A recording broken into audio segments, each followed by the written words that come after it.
Well, shit. Indiana Jones and the Dial of Destiny is pretty much what we all feared it would be. This is pretty much exactly what I thought the film was going to be when I saw the trailer. For those who don't know, for those who are unaware, this is the fifth Indiana Jones film. This is coming out 15 years after the last one. This is the first film not to be directed by Steven Spielberg. Instead, we have James Mangold directing this film.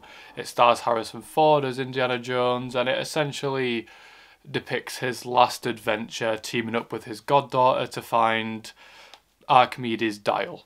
I don't really know if anyone was really asking for a new Indiana Jones film. I mean, essentially we already had, Indiana Jones riding off into the sunset in The Last Crusade, and in The Kingdom of the Crystal Skull, we had an older Indiana Jones who manages to settle down by the end of it. So really, this was just, by all accounts, kind of unnecessary and pointless.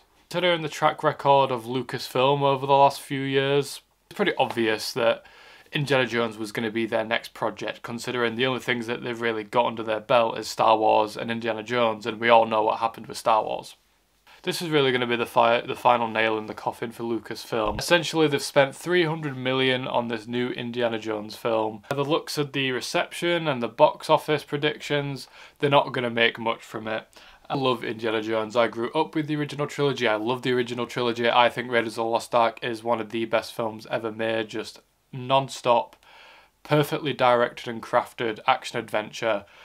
And you know what, as much as people like to hate on Kingdom of the Crystal Skull, I actually think it's a little bit underrated. It has its stupid moments. Doing the aliens along with the UFO kind of just took it a little bit too far. But overall, I think Kingdom of the Crystal Skull is a film that still manages to capture a lot of the charm of the original trilogy.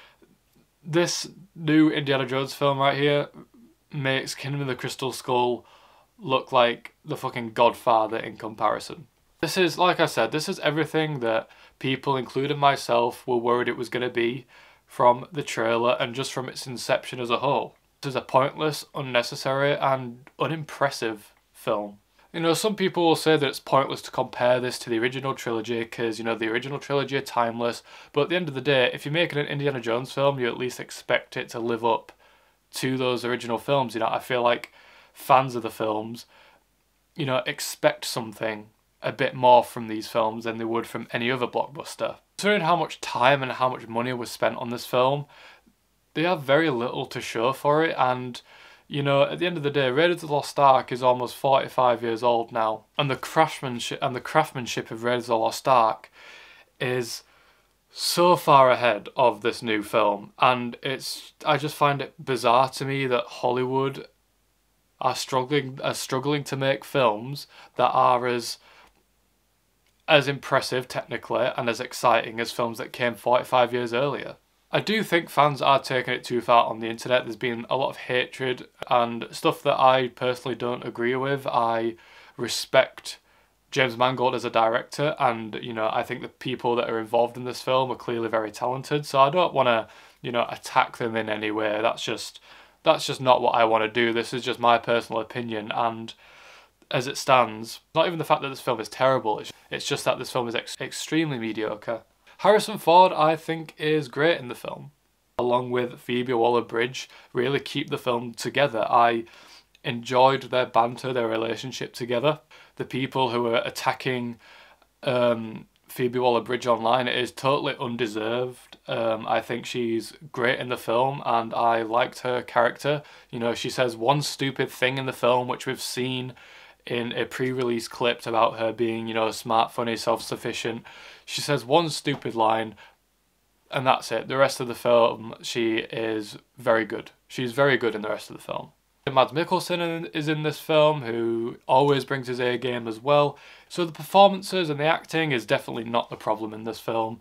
I'm just not sure how many people want to see this old kind of broken, cowardly version of Indiana Jones. There are some aspects to Indy here which I like and I find very interesting. I like seeing him in the 1960s in a new environment, how he interacts with it.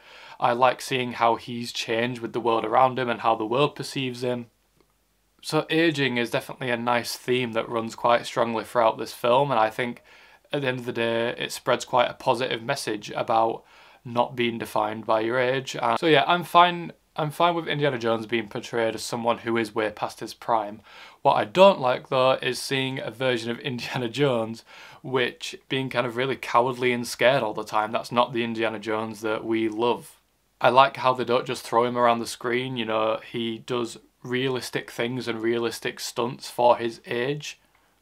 But by the end of this film, essentially, nothing much has really changed in comparison to the ending of Crystal Skull, which makes the whole film feel, like I said, pointless. And having an old Indiana Jones, yeah, it's nice to see him, and it's, you know, it's somewhat interesting what they do with his character, but it just makes these action scenes feel a little bit boring. From a technical perspective also, this film is just unimpressive. I like Mangold as a director, like I said, I think he's a very talented director, but he's just not Spielberg.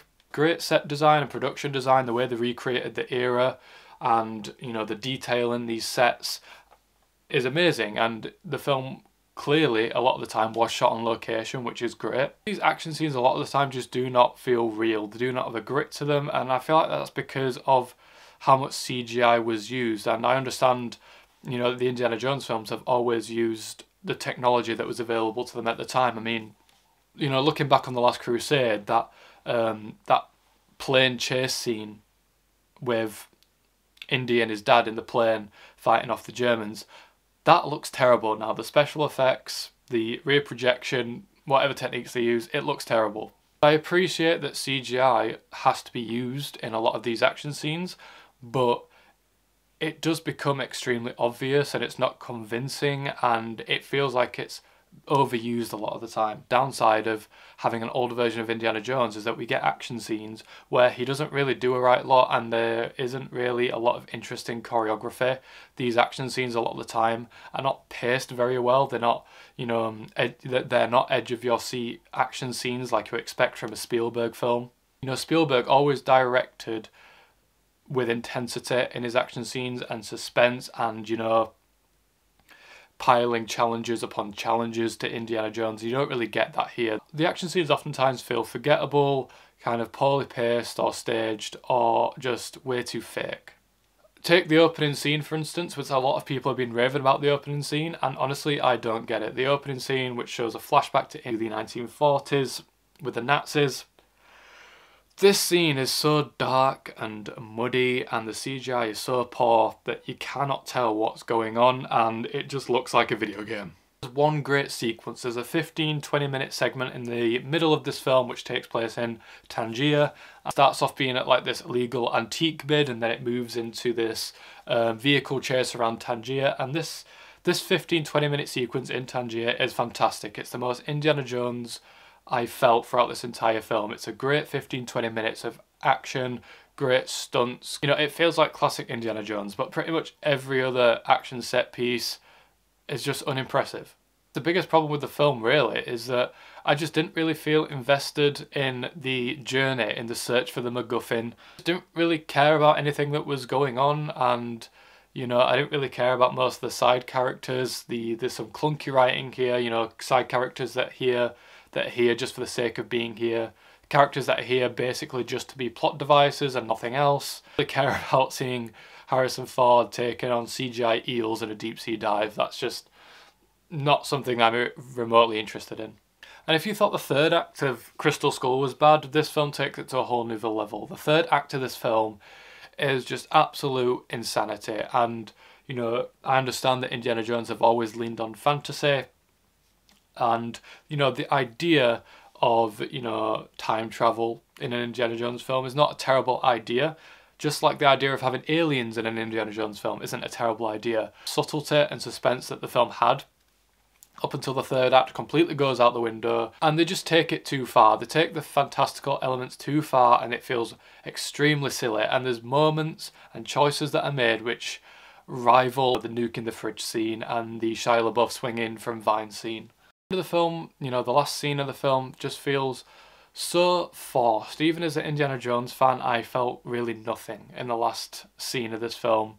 Even though they tried so hard to get an emotional response from the audience, and I just felt nothing because it just felt fake. It didn't feel genuine, a terrible film. And the filmmakers don't deserve a lot of the attacks that I feel like they're going to get. I don't want to come off as just a butthurt fan, because honestly I don't really care. The original trilogy and even Crystal Skull, which I think is quite good in comparison, are always going to be there for me to watch. This is just my opinion of what I thought of the film, and I didn't like it, and I'm struggling to recommend this film really to anyone. It's unimpressive in almost every way. It's pointless, and ultimately it just becomes really silly in the last half an hour. I mean, I'm not going to say that I'm disappointed, because honestly I didn't expect this film to be for me, really. I didn't really expect to like this film. That was just my personal thoughts on Indiana Jones and the Dial of Destiny. Let me know what you thought of the film down below, if you liked it, if you didn't like it. So thanks for watching, and I'll see you in the next video.